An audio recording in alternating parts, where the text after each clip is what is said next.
के इस सत्संग में सभी प्रेमी भाई बहन, बहुत शुभ घड़ी है। बहुत समय के बाद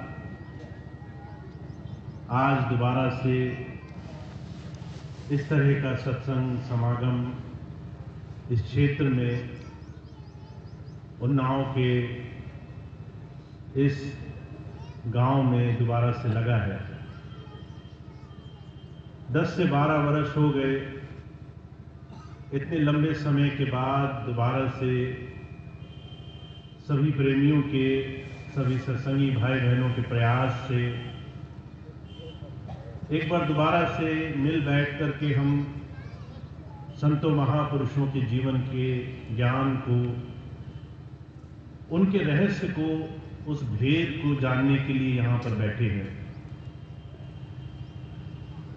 बहुत खास, बहुत विशेष अवसर होता है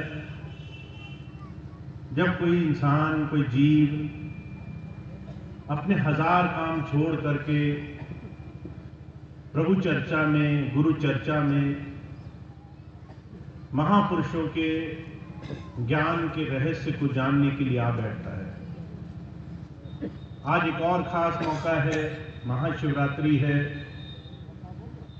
भगवान शिव को जिस तरीके से आदिकाल से वेदों में, शास्त्रों में अलग अलग तरीके से उसका वर्णन किया गया है, उस बात के रहस्य को भी जानने का बड़ा सुंदर मौका है। हम सब लोग, जब से हमें जीवन मिला है, हमारे अंदर से एक प्रेरणा है, हम इस परमेश्वर को, परमात्मा को, उस प्रभु शक्ति को जाने, उसके सामने नतमस्तक हो, शरणागत हो, जीवन में उसकी कृपा हमें प्राप्त हो। और इसके लिए अलग अलग समाज में अलग अलग तरीके से परमात्मा के स्वरूपों का, उसके बाहरी रूप रंग की चर्चाओं का, उसके गुणों का वर्णन करते करते प्रतीक बनाए जाते हैं। जब आप किसी मंदिर जाते हैं तो उसमें जिस भी परमात्मा के, जिस भी प्रभु स्वरूप के रूप की चर्चा कभी कही गई होगी, उसके स्वरूप को मान करके हम मन में श्रद्धा भाव रख करके अपने आप को उस प्रभु शक्ति से जोड़ना चाहते हैं। आपका किसी मंदिर में जाने का ये उद्देश्य नहीं है कि परमात्मा सिर्फ मंदिर में है, आपके घर में नहीं। परमात्मा सिर्फ किसी एक विशेष स्थान पर, किसी तीर्थ पर या किसी भव्य स्थान पर ही मिलता है। आप वहां जाते हैं क्योंकि आपको जो भी प्रतीक रूप में परमात्मा के गुणों की चर्चाएं की गई हैं, वेदों से, शास्त्रों से जो भी उस परमात्मा के स्वरूप का गुणगान किया गया है, उसका प्रतीक वहां मौजूद है। और क्योंकि हम मनुष्य हैं, हमें अगर कहा जाए कि हमारी आंखों के, हमारी दृष्टि के बीच में भी परमात्मा बसा हुआ है, जिसे हम अभी देख नहीं पा रहे, वो हमारे इर्द गिर्द चारों तरफ हमारे अंदर समाया हुआ है, तो ये बात हम विश्वास नहीं कर पाते हैं। वहीं अगर हम मंदिर में जाएं, एक प्रतीक को देखें, स्वरूप को देखें, तो बुद्धि विचार नहीं करती।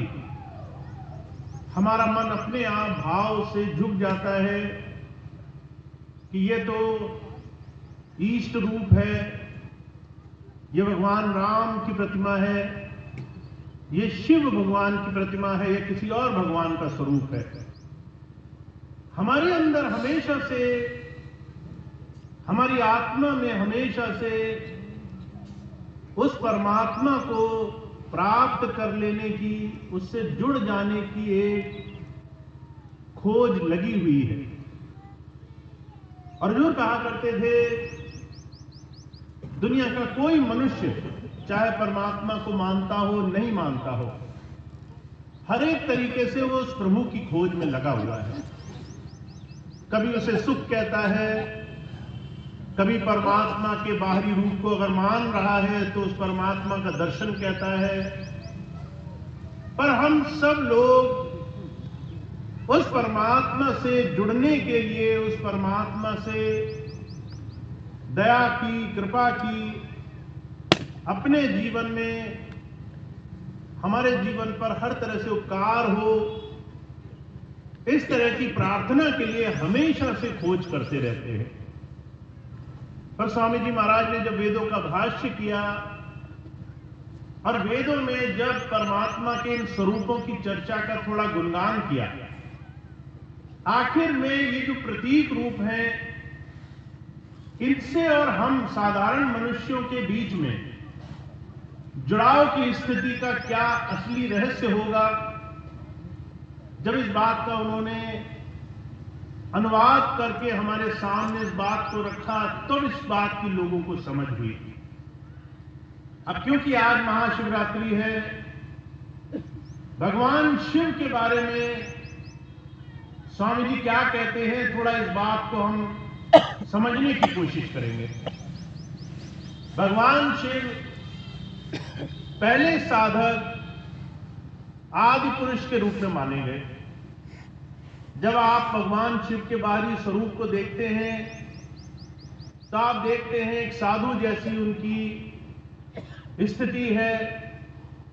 कोई स्वर्ण के, कोई महंगे महंगे कपड़े, कोई बहुत ऐसी ऐशो आराम की चीजें नहीं दिखाई गई उनकी प्रतिमा पर। साधु जैसी स्थिति है, भभूत रंगाए हैं, दोनों आंखों के बीच में एक तीसरा नेत्र दिखाया गया है। अर्जुन कहा करते थे, इस बाहरी स्वरूप से हम इस बात का अंदाजा लगाने की कोशिश करते हैं कि वो भगवान शिव जब तीसरा नेत्र खोलते हैं तो प्रलय हो जाती है, वो महाकाल है, विनाशक है। इसीलिए लोग डर करके कई बार शिव का दूसरा रूप मान करके भय के कारण, साथ साथ दया की, कृपा हो जाए हम पर, ऐसी चाह के कारण उनकी भक्ति करते हैं। पर जब स्वामी जी महाराज ने वेदों का भाष्य किया तो स्वामी जी कहने लगे, शिव का एक दूसरा रूप भी होता है जिसे कहते हैं मनमोहक, मन को मोहने वाला। परमात्मा का स्वरूप मन को मोहने वाला है। वो मन को मोहने वाला स्वरूप कहां है? इसी शरीर के अंदर है। कैसे मिलेगा? हमें शरीर के 10 द्वारों से ऊपर उठना होगा, और जहां माताएं बहनें बिंदी लगाती हैं, भाई तिलक लगाते हैं, जहां भगवान शिव के तीसरा नेत्र दिखाया जाता है, वहां सिमट करके आना होगा। अब इस बात को अगर हम समझना चाहें तो हमारे शरीर में हमारी आत्मा, चेतनता रोम रोम में समाई हुई है। अगर कोई एक पैर के अंगूठे पर चूंटी काटे, हमें पीड़ा का आभास होता है। कोई हमें पीठ के पीछे से कंधे पर छू दे तो हमें एहसास हो जाता है कोई पीछे खड़ा है।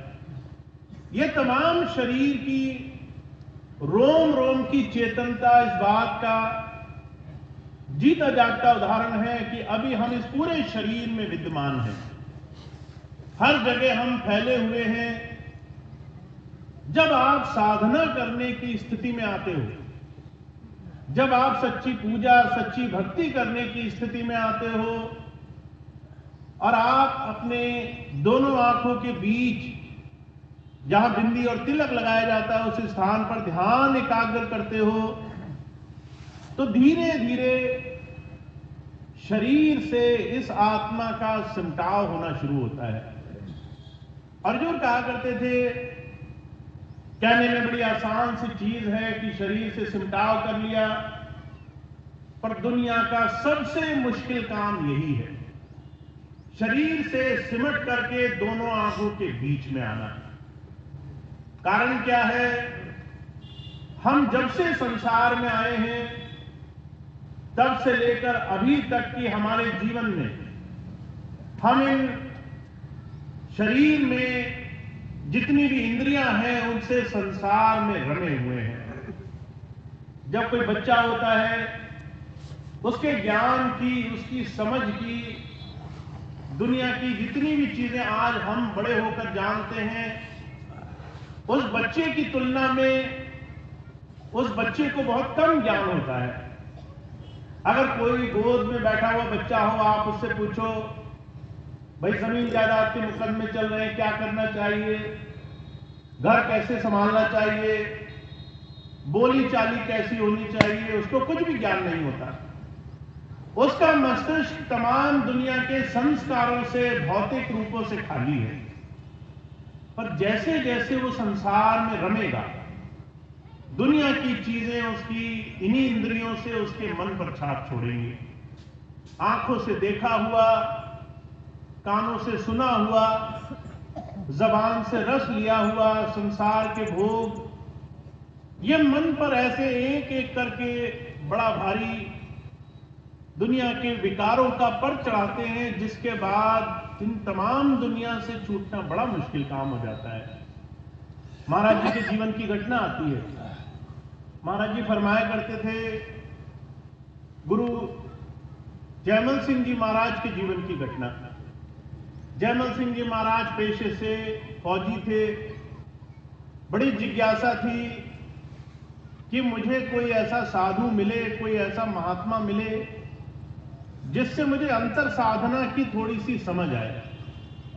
तो उन्होंने बहुत तलाश करी, अलग अलग जगह गए, जिससे भी पूछते थे कि भाई किसी महात्मा को जानते हो जो अनुभवी हो, तो जिसको जो पता होता था उन्हें बता देता था। बहुत खोज करी उन्होंने, अपना सारा जीवन लगा दिया कि किसी अनुभवी महात्मा के साथ बैठने का मौका मिले। धीरे धीरे खोज करते करते वो आगरा पहुंचे। आगरा में पन्नी गली में उन दिनों स्वामी शिवदयाल सिंह जी महाराज एक जो है सेठ संत के रूप में जाने जाते थे। जैसे अमीर लोगों के गुरु होते हैं, बड़ी जो है बैठक उनकी दूसरी किस्म की थी। देखकर कोई पहचान नहीं सकता था कि ये साधु होगा, संत होगा। पर जो है स्वामी शिवदयाल सिंह जी महाराज आध्यात्मिक पुरुष थे, ध्यान से, साधना से जुड़े थे।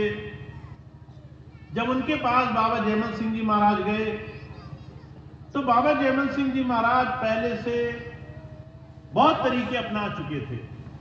जब तक नियम, संयम, साधन, उपवास, जो भी हम कल्पना कर सकते हैं, सारी चीजें उन्होंने बहुत बहुत करके देखी थी।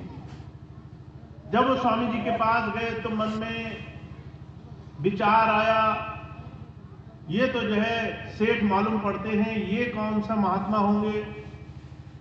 पर जो है वो वहां पहुंचे, सत्संग सुना। सत्संग में चर्चा हुई, जीवन का जो लक्ष्य है वो सिर्फ अंतर साधना में प्रभु धारा से जुड़ने का है। अगर अंतर्नाम नहीं है, अगर अंतर का साधना का पथ नहीं खुला है, तो चाहे आप सेठ हो, राजा हो, धनी हो, ये तमाम दुनिया की बड़ी से बड़ी पदवियां बेकार हैं। बाबा जी को जब ये चाह हुई तो उन्होंने नाम लिया और उनकी साधना पहले दिन से बननी शुरू हो गई। उसके बाद बाबा जी का नियम था, बाबा जी जो है नियम से घंटों घंटों साधना किया करते थे। और जब भी कोई उनसे पूछता था कि महाराज साधना का पथ हमें मिल जाए, तो बाबा जयमल सिंह जी महाराज सिर्फ एक बात कहा करते थे, अगर आप संतों के, महापुरुषों के सानिध्य में साधना के पथ पर आए हो, तो दुनिया का सबसे कीमती ज्ञान लेने कर आए हो। पर मन में ये विचार नहीं होना चाहिए कि ये बड़ा आसान सा तरीका है, आंखें बंद करते ही सब कुछ मिल जाएगा। ये कल्पना कई बार लोगों को बहुत दुख पहुंचाती है। हम सोचते हैं आंखें बंद करी, 2 मिनट जाप किया और हमारा ध्यान मंडलों की सैर करने लगेगा, हमें परमात्मा के वो रहस्य मिल जाएंगे जो रहस्य आज तक छुपे हुए हैं। पर बाबा जी कहा करते थे, कभी ये भूल मत करना, क्योंकि जब आप आंख बंद करते हो और दोनों आंखों के बीच तक आप अपने ध्यान को लाना चाहते हो, तो इस ध्यान को इन शरीर के 9 द्वारों से खींचना होता है। वो 9 द्वार जो आपके अभी तक के जीवन से बाहर की तरफ खुले हुए हैं। अगर आपकी उम्र 40 बरस है, अगर 50 बरस है, अगर 60 बरस है, तो 60 बरस तक निरंतर हमारे शरीर के ये 9 द्वार बाहर की तरफ खुले हुए हैं। 2 नाक के, 2 आंख के, 2 कान के, एक मुंह का, एक मल का, एक मूत्र का। इन 9 द्वारों से सारा जीवन हमने संसार में रमण किया है। अर्जुन कहा करते थे, जैसे कोई छोटा बच्चा होता है, मिठाई का शौकीन हो जाए, लत लग जाए मिठाई खाने की, उससे आप मिठाई छुड़ाने की कोशिश करें तो बड़ा रोता है, चीखता चिल्लाता है, वहीं जो है लेट लेट करके बहुत नाटक करता है, पर जो है वो मीठा नहीं छोड़ना चाहता। ठीक वैसे ही हमारा मन इन 9 द्वारों से बड़ी आसानी से हट करके दोनों आंखों के पीछे सिमटना नहीं चाहता, क्योंकि 2 आंखों के बीच का जो रास्ता है, हुजूर कहा करते थे, वो इस जन्म मरण से मुक्ति का वो रास्ता है जो तुम्हें साधक बना देगा, जो तुम्हें शिव के समान शक्तिशाली बना देगा, जो तुम्हें शिव के समान संसार की सबसे सुंदर परमात्मा की अभिव्यक्ति से जोड़ देगा। पर उस साधना को हम कर सके, उस अंतर साधना से हम इसी शरीर में उस परमात्मा के दर्शन कर सके, इस साधन को संत कराने के लिए आते हैं। संतों महापुरुषों का संसार में किसी और चीज के लिए आना नहीं होता। कबीर साहब फरमाया करते थे, जितने भी अनुभवी महापुरुष हैं, अगर आप उनके जीवन को देखें तो उनके जीवन की एक एक सांस, उनके जीवन का एक एक प्रयास सिर्फ हमें और आपको हमारे जीवन के इस सत्य के साथ जोड़ने के लिए होता है। कबीर साहब कहा करते थे, मर जाऊं मांगू नहीं अपने तन के काज, परमारथ के कारणे मोहे ना आवेला।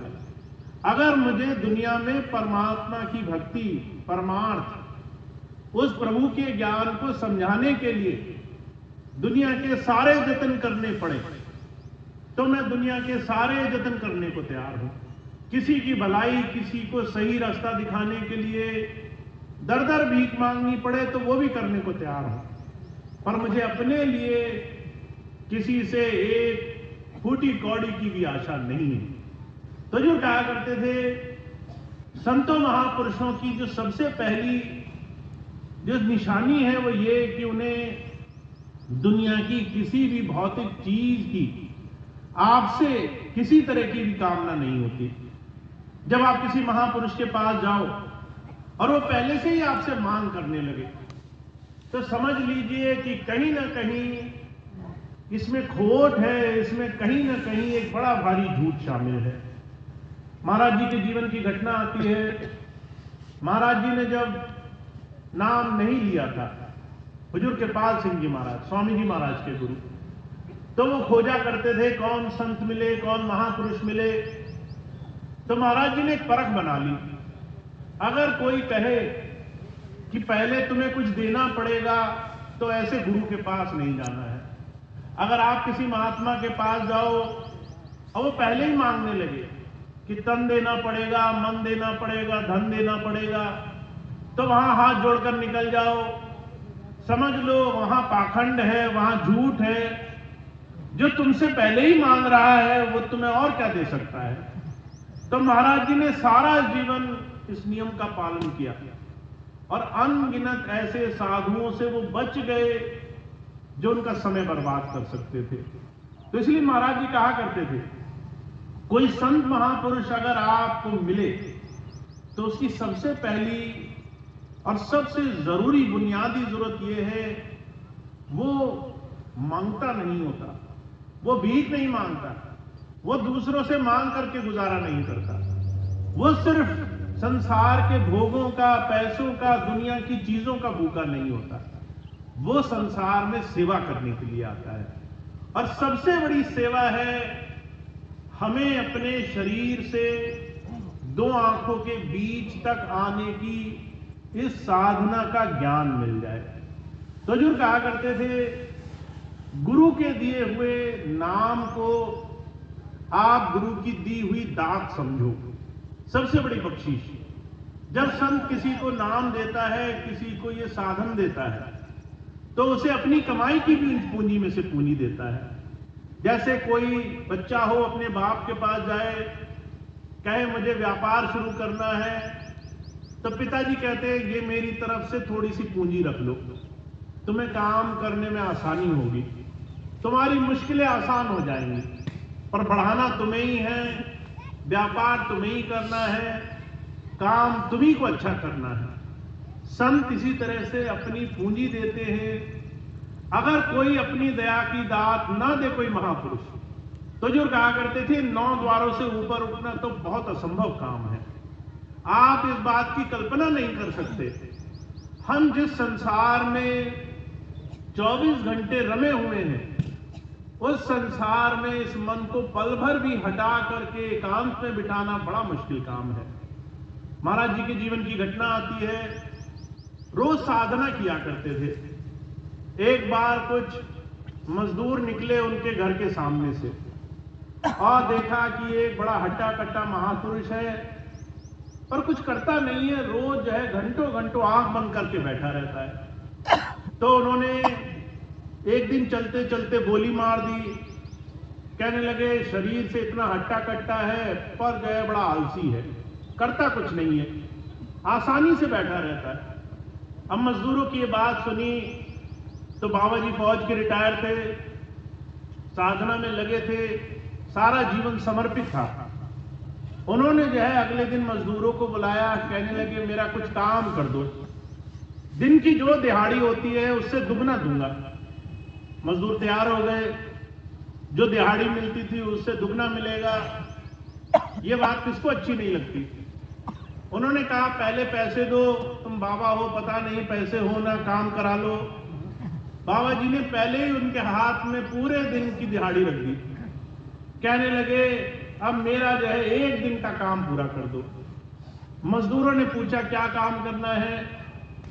बाबा जी ने रेत में एक लकीर खींची, कहने लगे इसके सहारे सहारे बैठो, आंख बंद करो, 8 घंटे हिलना नहीं है। अब 8 घंटे बिना कुछ किए बैठना, ये बात मजदूरों को बड़ी आसान लगी।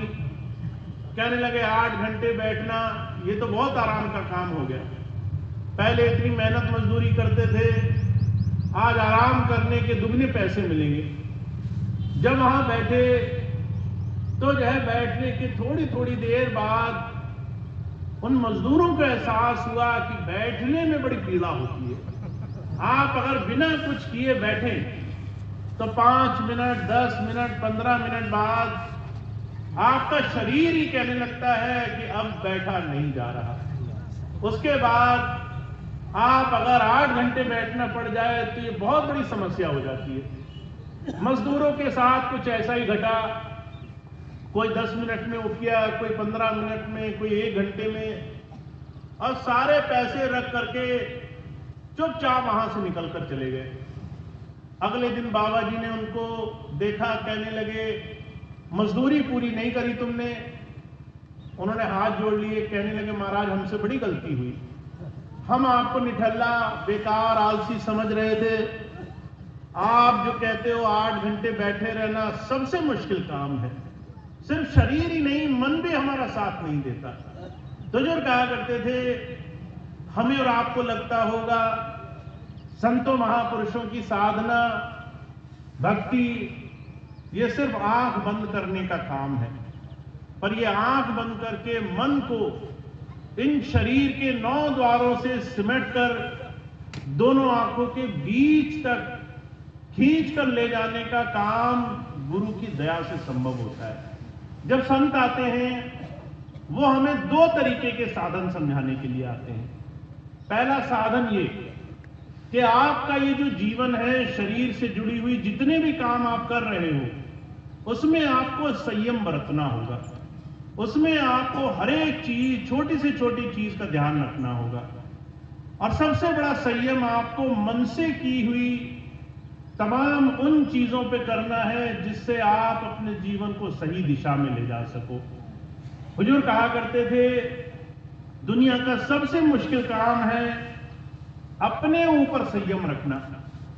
एक दिन महाराज जी बैठे थे सत्संग में, महाराज जी कहने लगे मुझे कुछ सेवादार चाहिए जो सुधार का काम कर सके, सुधारक चाहिए मुझे ऐसे लोग चाहिए जो है दूसरों की जो कमियां होती हैं उसको सुधार सकें। तो महाराज जी ने एक शब्द बोला उसके लिए, रिफॉर्मर्स। रिफॉर्मर्स कहते हैं उन लोगों के लिए जो सुधार करें। अब उसमें यह कहीं नहीं होता है कि दूसरों का सुधार करें कि अपना सुधार करें। महाराज जी कहने लगे वांटेड रिफॉर्मर्स, मैं ऐसे लोग चाहता हूं जो मेरे लिए सेवा करें और सुधार का काम करें। तो आप में से बहुत सारे प्रेमी भाई बहन जो कुछ प्रेम भाव में वहां गए थे कहने लगे अपने गुरु के लिए इतना तो हम कर ही सकते हैं, हाथ खड़े कर दिए। महाराज जी ने धीरे से कहा सुधारक चाहिए, पर पहले वो सुधारक चाहिए जो अपनी खामियां दूर करे, जो अपनी गलतियां दूर करे। आपको दूसरों की गलतियां सुधारने का अधिकार तभी है जब वो गलतियां आप अपनी सुधार चुके हो। अगर खुद वो गलती कर रहे हो तो ये आशा करना गलत है कि दूसरा उस गलती को नहीं करेगा। अगर खुद उन गलतियों से छुटकारा नहीं मिला है तो दुनिया में कोई भी आपकी बात सुनकर उसको ईमानदारी से नहीं लेगा।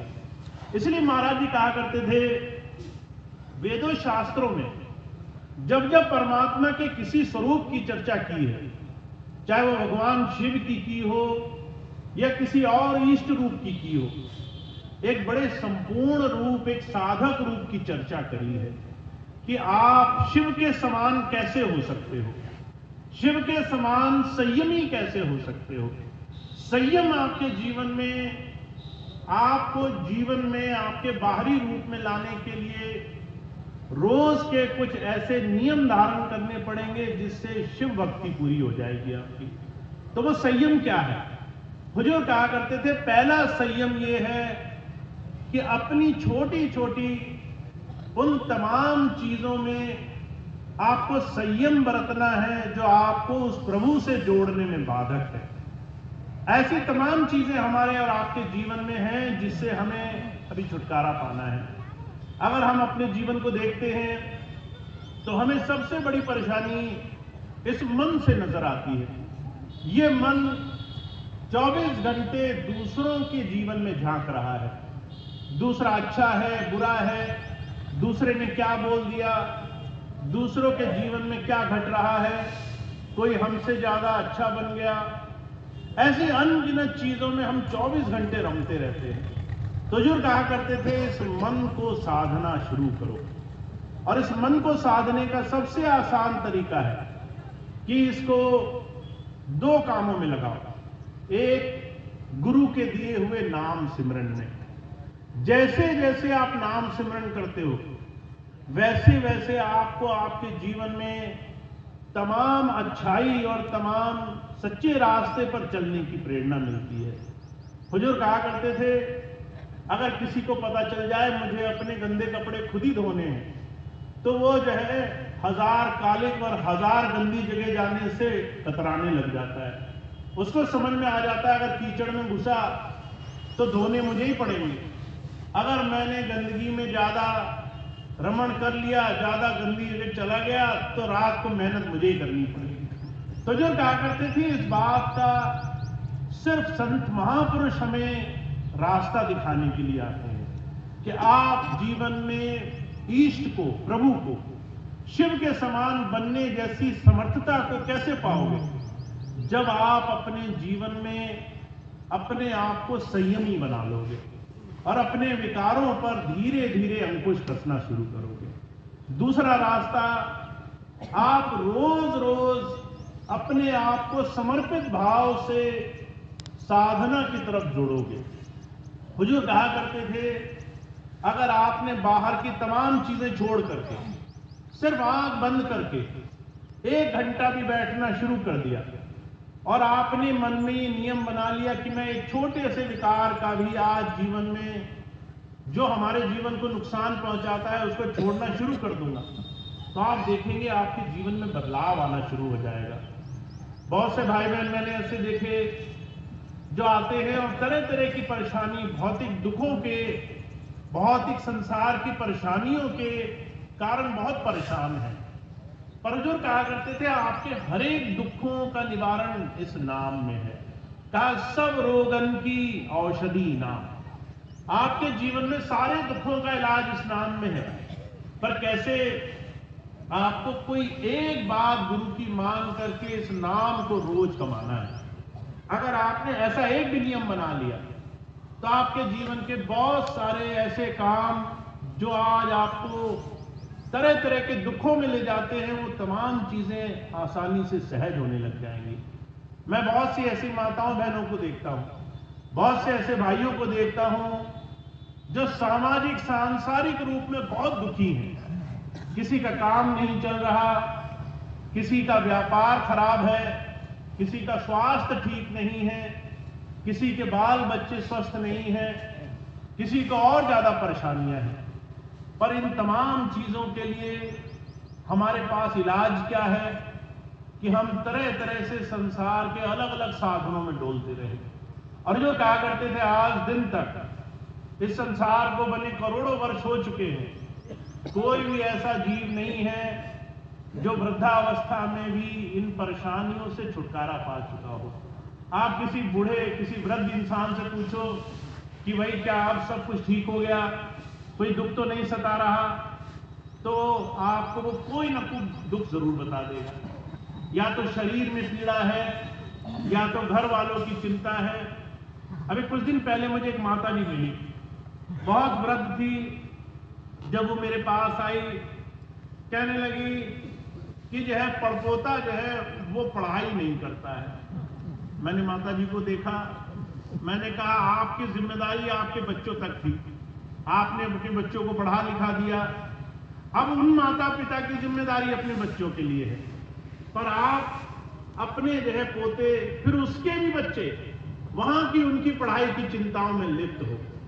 पर क्या ये साधारण बात नहीं है कि हम छोटी छोटी चिंताओं में लिप्त रहते हैं? चाहे हमारे बच्चे हों, चाहे बच्चों के बच्चे हों, चाहे उनके भी बच्चे हों। हुजूर कहा करते थे, ये हमारा जीवन में मानसिक वो स्वरूप है जिसमें हम फंसे हुए हैं। हम हर एक संसार की उन छोटी छोटी चीजों में लिप्त हैं जिससे हमारा कोई लेना देना नहीं है, जिसको हम सुधार नहीं सकते, जिसको हम बदल नहीं सकते। पर हम फिर भी उन चीजों से बचने के लिए कोई उपाय नहीं जानते।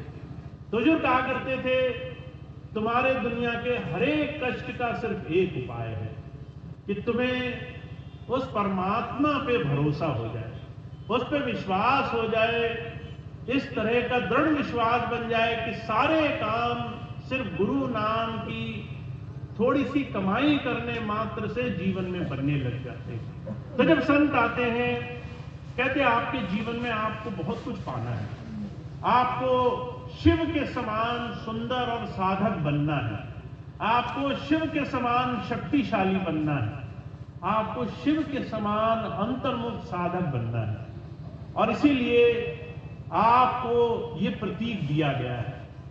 शिवरात्रि में शिव को अपना आराध्य मान करके कि हम उनकी तरह जीवन में कैसे धारणा करें, साधना कैसे करें, हमारा तीसरा नेत्र कैसे खुले, संयम कैसे आए, हमारी तमाम जितने भी मन आवेश हैं उसको हम कैसे नियंत्रित करें, इसके लिए हमें अपने जीवन में कमाई करनी है, साधना करनी है। तो ये प्रतीकात्मक हमारे जीवन में हमारे सामने है। और आज बड़ा सुंदर ये समय भी है कि हमें बार बार घूम करके हमारे मस्तिष्क में याद आती है कि आज बड़ा पुण्य दिन है, आज महाशिवरात्रि है। जब इस तरह की हमारी याद जगे तो हमें उसका सही अर्थ समझ लेना चाहिए कि हमें सिर्फ शिव को पूजना नहीं है, हमको शिव की उन तमाम शक्तियों को पाना है, उसको अपने जीवन में प्राप्त कर लेना है। और उसको प्राप्त करने के लिए ये मनुष्य जीवन बड़ा सुंदर आपके लिए एक अवसर है जिसको आप हर तरीके से उपयोग में ला सकते हो। आप इससे कारोबार तो करोगे, पैसा तो कमाओगे, जमीन जायदाद तो बना लोगे, पर इसके साथ आपको अपने इस शरीर से साधना भी कमानी है। और वो साधना कमाने के लिए आपको अगर गुरु मिल गया है तो बहुत सुंदर है, नहीं मिला है तो आपको गुरु की तलाश को जारी रखनी चाहिए। पर जिन्हें गुरु मिल भी गया है उनके लिए ये मिलने मात्र से काम नहीं बनेगा। अब उन्हें गुरु जी से आखिर में हम कैसे गुरु धारा से जुड़ सकते हैं उसको अपने जीवन का आधार बनाना है। तो आपका हर रोज दुनिया के हर एक काम के साथ साथ प्रभु की साधना में भी जुड़े और आप शिव के समान शक्तिशाली बनो, उसके समान अंतर से प्रकाशमान बनो, अंतर से प्रभु धारा से जुड़े हुए रहो और दुनिया के सारे कष्ट क्लेश, दुनिया के दुख, दुनिया की परेशानियां जो भी आप सोच मात्र सकते हो वो तमाम चीजें आपके सोचने मात्र से दूर हो, ऐसी शक्ति आपको मिले, इसके लिए आपको एक बड़ा सुंदर साधन मिला हुआ है। तो अब हमें सिर्फ एक बात पर ध्यान देना है, जैसा कि स्वामी जी महाराज ने वेदों के भाष्य में साफ कहा कि आपको रास्ते सारे स्पष्ट करके समझा दिए गए हैं। अब हमें सिर्फ एक बात का ध्यान देना है कि हमारा हर रोज हर दिन साधना के लिए, इस जीवन को परिपूर्ण करने के लिए एक बहुत ही सुंदर साधन के रूप में हमें दिया गया है। अगर एक दिन भी खाली गया तो हमारे लिए हमने अपने खुले हाथों से वो मौका गवा दिया। तो हमारा हर दिन सार्थक बने ये प्रयास हमें करना है। बुजुर्ग कहा करते थे इसके लिए एक संकल्प की आवश्यकता होती है। जैसे आप व्रत रखते हो कि आज मैं व्रत रखूंगा तो पूरा दिन कुछ खाऊंगा नहीं। लोग बहुत कठिन कठिन यज्ञ रखते हैं, बहुत कठिन कठिन व्रत धारण करते हैं। कई लोग बिना जल के दिन गुजारते हैं, कई लोग बिना खाए दिन गुजारते हैं। आप ये व्रत लो कि जब तक मैं रोज थोड़ी देर साधना में बैठूंगा नहीं तब तक वो दिन आगे जाने नहीं दूंगा। तो महाराज जी एक नियम बनाया करते थे। क्या करते थे? नियम बना लो कि जब तक साधना नहीं करूंगा खाना नहीं खाऊंगा। आप साधना भूल सकते हो, खाना खाना नहीं भूल सकते। एक दिन आपने खाना नहीं खाया, अगले दिन शरीर बोलने लगेगा कमजोरी आ रही है, तो आपके लिए ये मजबूरी बन जाएगी कि आपको संकल्प पूरा करना है। अगर संकल्प पूरा नहीं होगा तो अगला कर्म नहीं करेंगे। तो बिना संकल्प के साधना नहीं होती है। बहुत से लोग सोचते हैं अपने आप समय निकल जाएगा, अपने आप समय किसी का नहीं निकलता है। बाबा जयमल सिंह जी महाराज के बारे में जिक्र आता है, जब साधना करते थे तो नींद आ जाया करती थी, तो उन्होंने अपने बाल बांधने शुरू कर दिए खूंटी से कि नींद कैसे आएगी मैं देखता हूं। और जैसे ही जब बाल बांध कर साधना करते थे, जैसे ही नींद आती थी, बाल खींचते थे, पीड़ा होती थी, तो वो अपने मन को एक ही बात कहते थे, और सो और नींद ले लो। साधना करे बगैर नींद कैसे आ जाएगी? तो संतों महापुरुषों ने संकल्प लेकर के साधना करी है। किसी को बैठे बैठे साधना नहीं मिली है, किसी को बैठे बैठे शिव का, भगवान ईष्ट का आशीर्वाद नहीं मिला है। इस मन को संतों महापुरुषों की दया महर से साधना पड़ता है। तो आप सबको बहुत सुंदर साधन मिला हुआ है। जिनको नाम मिल गया, रास्ता मिल गया, बहुत शुभ है।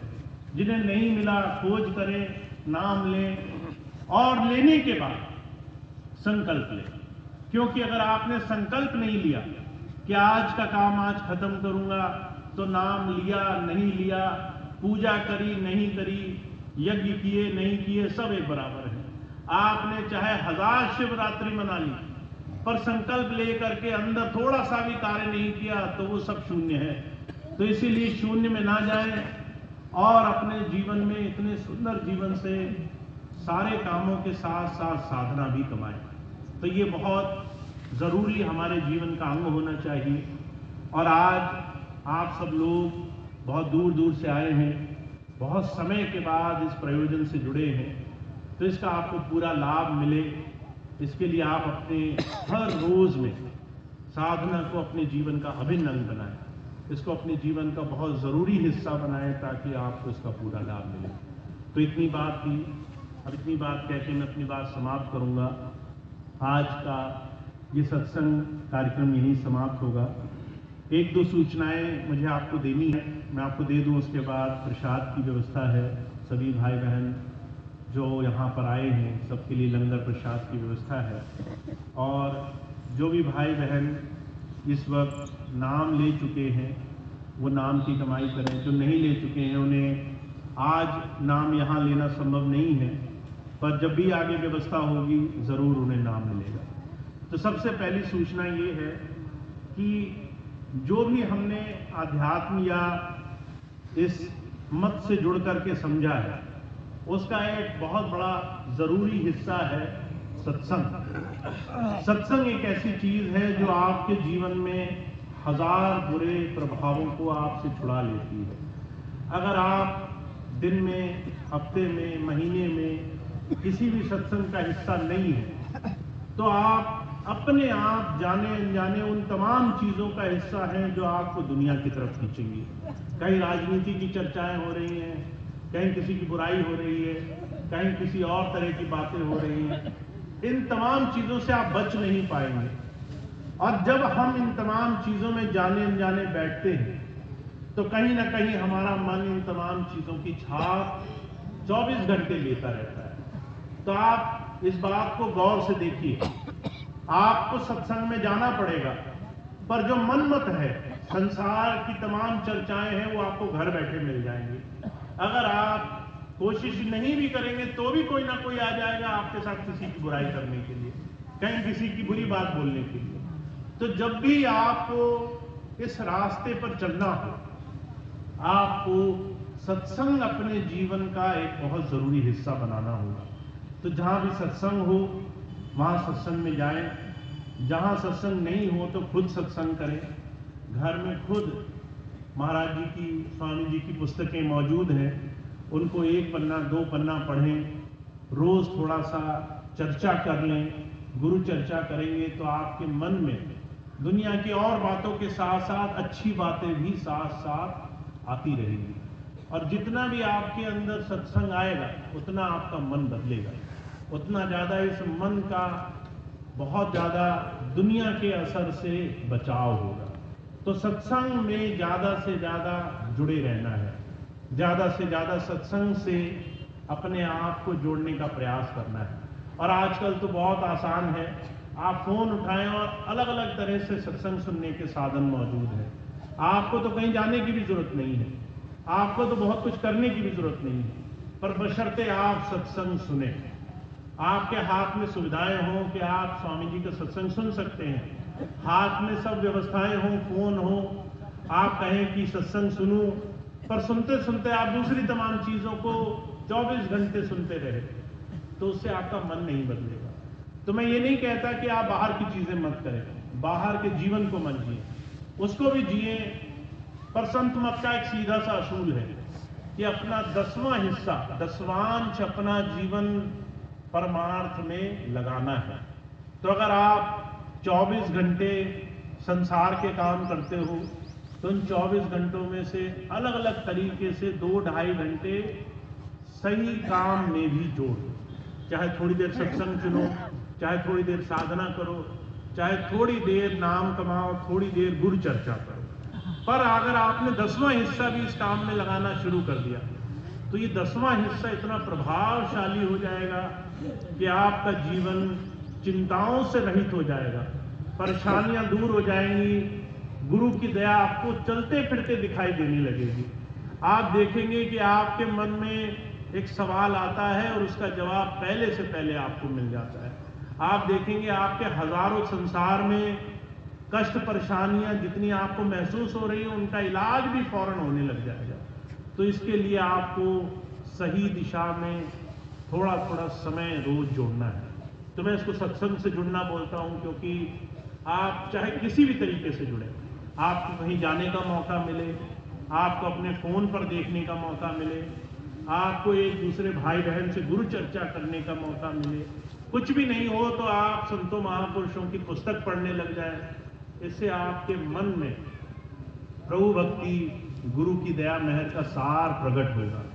तो ये छोटी सी बात आपको जरूर जीवन में अपनानी है कि आप सत्संग से जुड़ें और ज्यादा से ज्यादा इसका लाभ उठाएं। तो इसी श्रृंखला में अब एक और सत्संग आपके क्षेत्र में लगा है जो अगले महीने में है।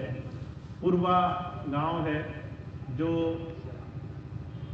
उसकी सूचना अभी नोनी राम जी देंगे।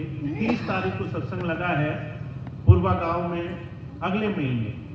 तो 30 मार्च को एक और सत्संग का कार्यक्रम उन्नाव में आपके पास ही है, वहां लगा हुआ है। पर इसके अलावा भी लखनऊ में, कानपुर में जगह जगह स्वामी जी महाराज के आश्रम है, वहां सत्संग होता है।